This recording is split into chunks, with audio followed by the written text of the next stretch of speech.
दोस्तों, अब तक आपने केवल एक चांद के बारे में सुना होगा, लेकिन आज मैं आपको एक दूसरे चांद के बारे में ऐसी रोचक बातें बताने वाला हूँ जिन्हें जानने के बाद आप हैरान हो जाएंगे। आज हमें ऐसे टाइटन चांद के बारे में पता चलेगा जिसका अपना वायुमंडल है और जिसे देखकर तो आज हम बात करेंगे शनि के सबसे बड़े और हमारे सोलर सिस्टम के शायद धरती के बाद इस उपग्रह पर जीवन संभव हो सकता है, दूसरे सबसे बड़े चांद टाइटन के बारे में। दोस्तों, हमारे सौर मंडल में केवल एक ऐसा स्पेस ऑब्जेक्ट है जिस पर धरती की तरह ही एटमॉस्फेयर की एक मोटी लेयर बनी है, इसलिए इसका नाम टाइटन है। अब चलते हैं साल 1980 में, जब वाइजर 1 स्पेसक्राफ्ट शनि के इतने करीब गुजरा था। उस समय स्पेसक्राफ्ट ने सैटर्न की कुछ तस्वीरें और कुछ रिंग की फोटो भेजी थी। जिन तस्वीरों ने उन्हें चौंका दिया था वो थी सैटर्न की सबसे बड़ी मून टाइटन की तस्वीरें, जिसके पास मोटा वायुमंडल था। और इस टाइटन की फोटो को देखकर वैज्ञानिक भी खुद को रोक नहीं पाए और उसके बारे में रिसर्च करने लगे। हालांकि ये कोई आसान मिशन नहीं था, क्योंकि इसका कारण बड़ी बड़ी agency NASA, ASI Italian space agency, ESA Europe space agency ने साथ में मिलकर शनि के चांद टाइटन पर पहुंचने के मिशन को एक साथ मिलकर अंजाम देने का प्लान बनाया। और ये मिशन 20 साल तक चलना था। और इस समय इंसानों ने शनि ग्रह को बिल्कुल पास से देखा था। इसकी खास बात तो ये थी कि हम अपने चांद के बजाय दूसरे प्लेनेट के चांद पर जाने वाले थे। टाइटन के अंदर कैसी दुनिया थी, इसके बारे में वैज्ञानिक भी बेखबर थे। चांद के अंदर क्या था और वैज्ञानिक क्यों इस पर धरती के बाद इस टाइटन मून पर जीवन होने का आसार बता रहे थे। आइए जानते हैं इसके बारे में कुछ और रहस्यमयी बातें। टाइटन का एक और नाम भी है और यह ग्रह है चांद जैसा। इस नाम के पीछे की वजह है कि हमारे सोलर सिस्टम में अर्थ और वीनस के बाद टाइटन ही एक ऐसा स्पेस ऑब्जेक्ट है जिसके पास ठोस सतह है और उसके पास वायुमंडल की मोटी चादर भी मौजूद है। टाइटन आकार में बुध ग्रह और प्लूटो से भी बड़ा है और टाइटन की जुपिटर के मून गवर्नमेंट के बाद हमारे सोलर सिस्टम का सबसे बड़ा चांद 226 है। आपको ये जानकर हैरानी होगी कि टाइटन हमारे चांद से 1.5 गुना बड़ा है और उसका डायमीटर 5150 किलोमीटर है। टाइटन की तस्वीर को देखकर वैज्ञानिक काफी ज्यादा उत्सुक हो गए और अब वो इसे एक्सप्लोर करना चाहते हैं। और फिर 15 अक्टूबर 1997 को किसी ने स्पेसक्राफ्ट को धरती से शनि ग्रह की तरफ लॉन्च किया गया। इस स्पेसक्राफ्ट को शनि ग्रह के ऑर्बिट में दाखिल होने में 7 साल का समय लग गया और ये वहां 1997 से लेकर 2004 में पहुंचा। आपको बता दे, कैसीन स्पेसक्राफ्ट से पहले भी 3 स्पेसक्राफ्ट शनि पर भेजे जा चुके थे, जिनका नाम था पियोनियर 1, वाइजर 1 और वाइजर 2। इसलिए शनि ग्रह से जुड़ी कई जानकारी हमारे पास पहले से मौजूद थी और इसी वजह से कैसीन स्पेसक्राफ्ट आसानी से शनि ग्रह तक पहुंच गया था। और यह पहला स्पेसक्राफ्ट था जो शनि के ऑर्बिट में दाखिल हुआ था, जबकि पहले वाले 3 स्पेसक्राफ्ट केवल शनि ग्रह के बाहर तक ही गए थे।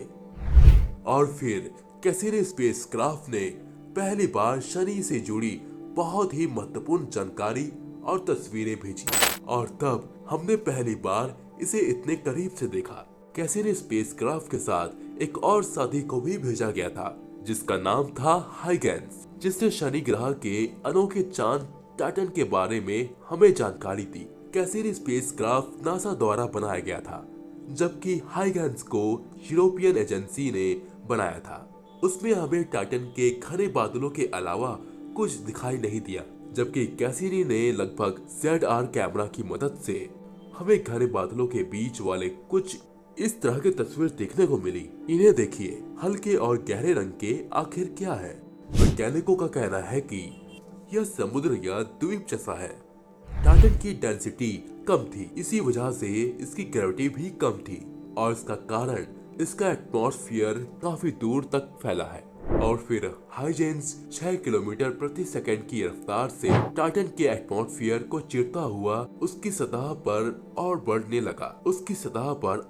लगा। यहाँ हुगेन्स को 500 मीटर तक घने बादल देखने को मिल रहे थे और इसके बाद इसने धीमी गति से आगे बढ़ना शुरू कर दिया। जैसे ही आगे बढ़ा, हमें कुछ साफ दिखाई देने वाली तस्वीरें दिखाई देने लगी, जिसमें सबसे पहले हमें छोटे छोटे पर्वत दिखाई देने लगे और टाइटन की सतह पर ठीक हमारी नदियों जैसे आकार देखने को मिले।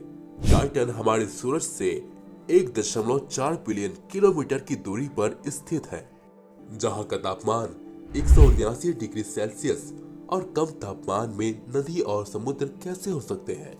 इस बात को देखकर वैज्ञानिक हैरान रह गए।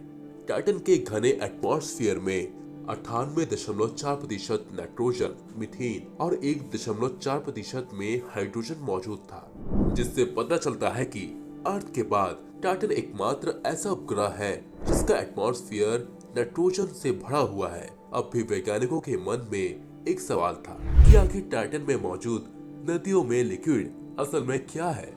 पानी तो नहीं हो सकता, क्योंकि इतने कम तापमान में।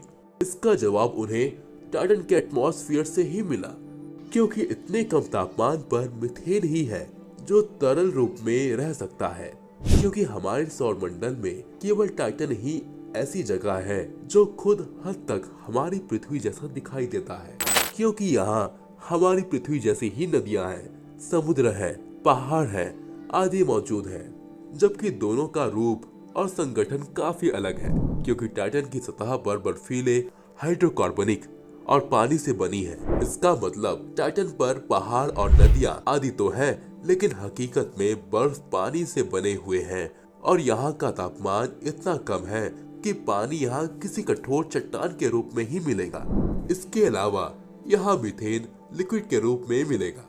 अब आया 14 जनवरी 2005 का वो दिन जब हुगेन्स लैंडर टाइटन की सतह पर पहुंच गया। तब ये लगातार हमें तस्वीर भेज रहा था, जहां मैं आपको बता दूं, मार्स के बाद टाइटन ही एकमात्र ऐसा स्पेस ऑब्जेक्ट है जो हमसे इतनी दूर होने पर भी हम यहां तक पहुंचने में कामयाब हुए हैं। यहाँ हैरान करने वाली एक और बात है, टाइटन पर बारिश भी होती है, लेकिन बारिश पानी की नहीं बल्कि मीथेन लिक्विड के रूप में होती है।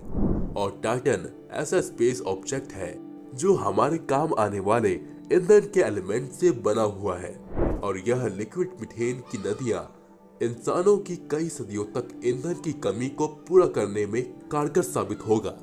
फिलहाल वैज्ञानिक रिसर्च में लगे हुए हैं कि टाइटन पर मौजूद इन नदियों के नीचे इस तरह के जीव होंगे, और यहाँ जीवन का होना कोई हैरान करने वाली बात नहीं है, जो हमारे लिए किसी एलियन की तरह हो सकते हैं। कि टाइटन हमारी धरती से इतनी दूरी पर है कि इससे भेजे गए डाटा हम तक पहुंचने में 1 घंटे से ज्यादा का समय लेते ही हैं। टाइटन की सतह पर क्या है, इसे जानने के लिए हमें पूरे 7 साल का इंतजार करने के बाद सफलता मिली। आज की वीडियो में बस इतना ही।